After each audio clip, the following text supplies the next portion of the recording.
Rubber Morris dropped their 5th straight Horizon League game of the season, falling to Cleveland State at home by a final score of 78-77.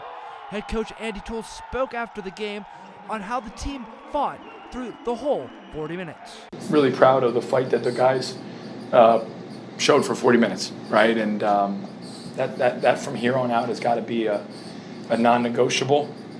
And then obviously we got to clean up a couple possessions where we had some breakdowns that were killer. And so being able to kind of stick within our formula, execute our formula, is really, really critical. And there was a few too many possessions late where we just were maybe a step slow or a second short. Only down 3 points with 14 seconds to go in the game.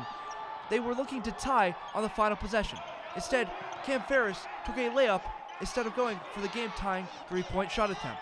Toole spoke on the final sequence after the game. You know, the challenge was that the play got blown up at half court, right? So Mike's got to be stronger with that ball and be able to get us into what needs to be gotten into that we had drawn up in the timeout to give ourselves a chance, you know, for 2 or 3 based on, you know, whether the free throws were made or not. And, you know, once it got blown up, you know, I personally thought once it got deflected, Mike probably should have picked it up and tried to dribble, and now we could play 4-on-5.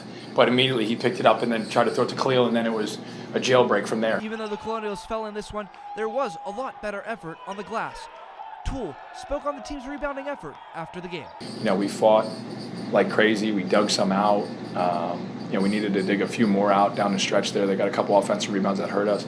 We need all 5 guys in a fight, right? We got to have a little bit of that bar fight mentality where, like, you know, everyone's in there throwing haymakers and pushing and shoving, and like, all right, I got to get in the fray. Like, I can't be the guy standing on the outside of that. And we got to think about that as that shot goes up and be a little bit more proactive as opposed to reactive. But again, the fight was at the level we needed to be. And if we can add some more detail to it, then I think you can be more successful on the backboards. Rubber Morris is back in action on Sunday afternoon as they still search for their first Horizon League win of the season against Purdue Fort Wayne at 1 o'clock. Reporting for Colonial Sports Network, I'm Ethan Morrison.